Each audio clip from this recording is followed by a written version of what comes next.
It's CharliNicoleCollins with Family Photography, the Physical Object and Recollection.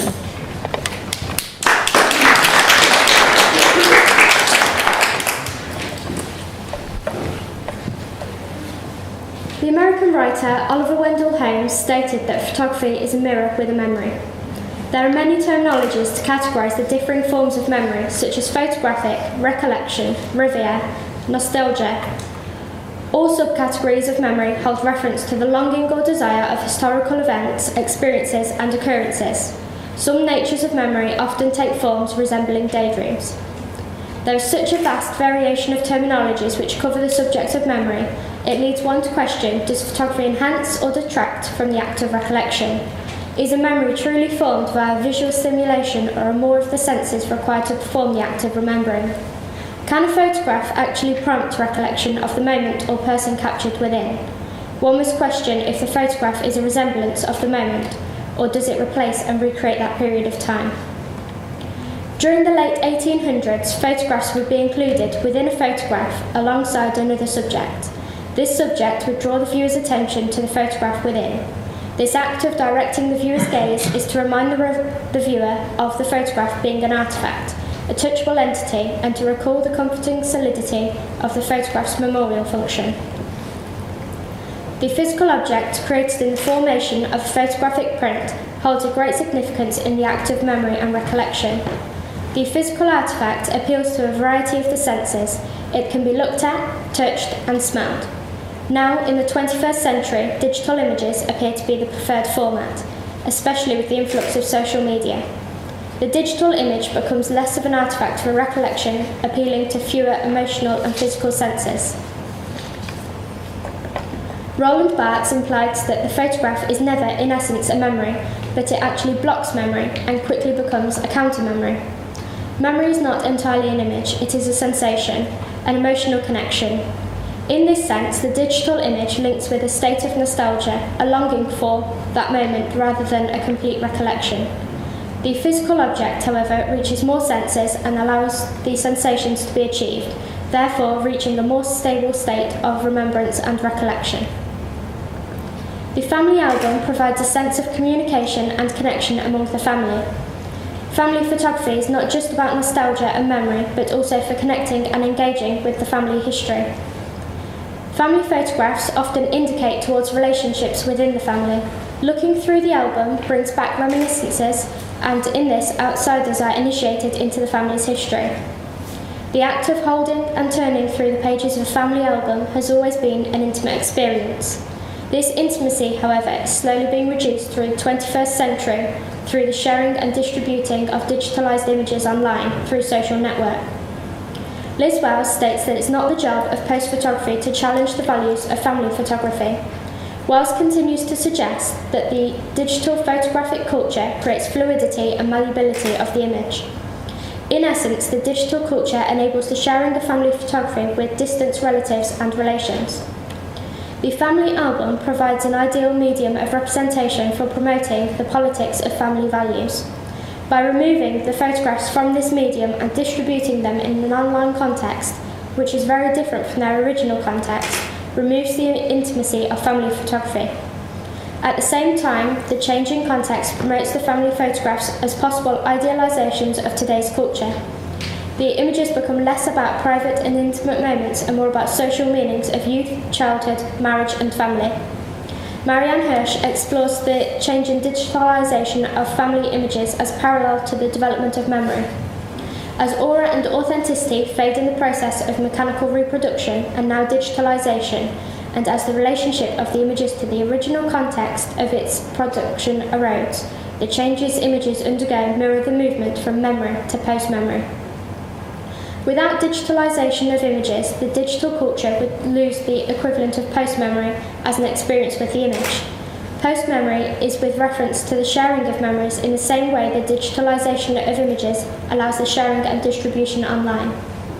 With this being said, Siegfried Kröcher implies that photography captures and provides too much information to act as a memory. The photograph is too linear in articulation of time and space, which obeys the rules of non-fiction. A memory, in contrast, is never entirely complete. A memory is like a dream. It is vague, incoherent, selective, and fuzzy. One is again reminded that photography alone is too clear to form a successful trigger of recollection. The photograph's clarity is what creates the counter-memory. In this instance, the counter-memory is formed as the viewer remembers the detailed photograph rather than the moment.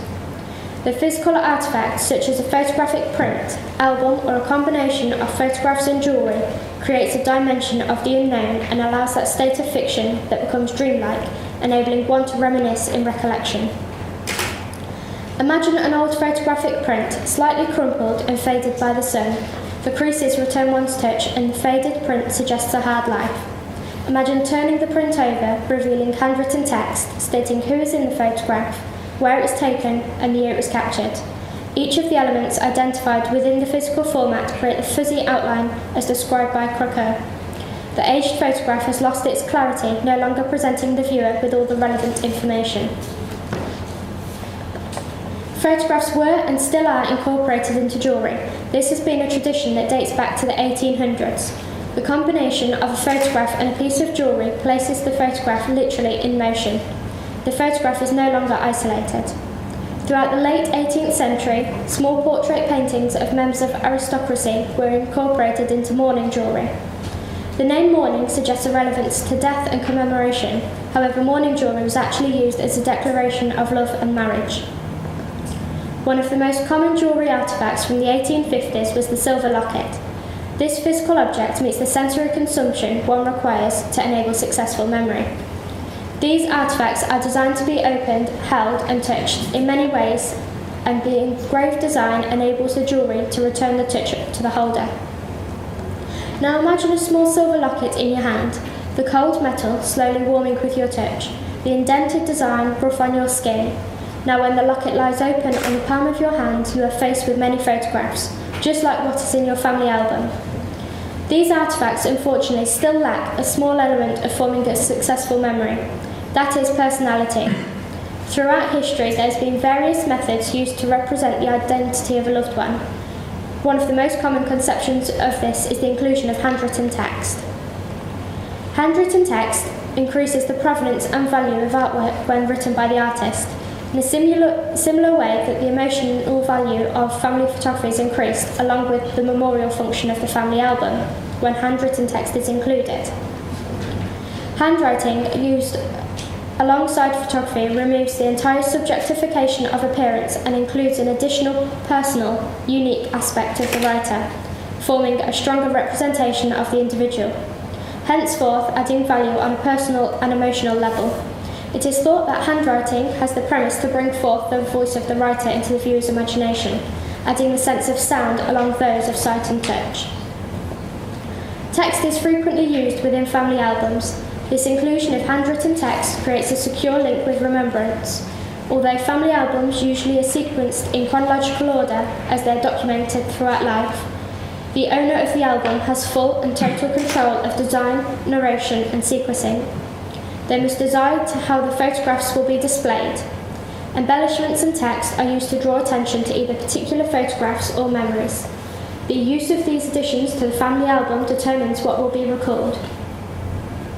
Throughout the 19th century, hair of a deceased relative was incorporated with a printed family photograph, combined to add provenance to the artefact. Thomas Lacour notes that with the addition of hair, it becomes the corporeal auto-icon par excellence, the favoured synecdoche, the real standing for the symbolic, perhaps not eternally incorruptible but long-lasting enough, a bit of a person that lives eerily on as a souvenir.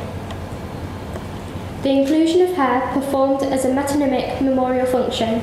The act of mourning was carefully calibrated social ritual, a public representation of grief throughout the Victorian era. The camera is a tool that captures slices of time. Ever since the first camera became available, photography has been used to preserve moments and memories. The photograph does not create the memory, rather it prompts the viewer to recall the moment depicted within.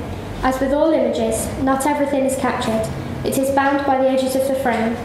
The photographer has the power to decide what is included and what is excluded. This power influences what is remembered when the photograph is viewed.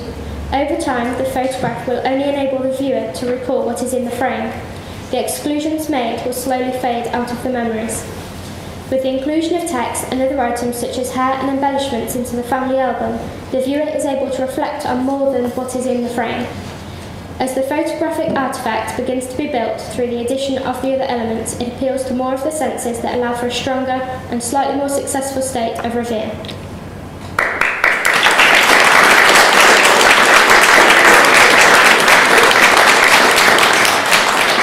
Does anyone have any questions for Charlie?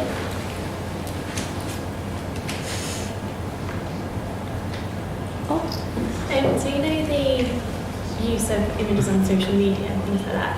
How do you think the text that we use in that environment, do you think that's still as important as it is? I think it is, yeah, because without the text, then there is no context whatsoever when they're posted online. 'Cause they're in a completely different environment where you'd expect to see family photographs, well, you would have before. And that text adds that little bit of context that allows you a little bit more of an insight. So yeah, I do think that including text is important. So any other questions? In terms of the family album, do you think that the text informs the image, or the image informs the text? I believe that they both work together in both ways. Without the photograph there, the text wouldn't entirely make sense, but without the text, the image lacks something, and it lacks the context that the text provides. So I believe that without one or the other, they wouldn't work as strong as they do together. Are there any more questions? Yeah, having examined the artifact, do you feel you're going to include it more in your practice? Has it become sort of a precious thing for you? Yes, definitely. Definitely.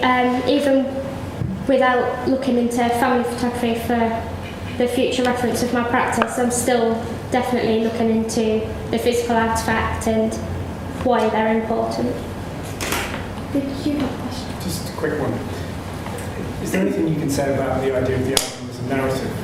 So the old photo album as a narrative versus the kind of narrative you might get in a social media space? Yeah, I believe that the family album actually provides a stronger narrative, as it's usually within a certain context. It's more precious to get to hold it, whereas with social media, the images that are posted are usually interrupted in sequence with other photographs that aren't relevant to the sequence, and with that I believe that detracts something from what should be the sequence for the family images. Are there any more questions?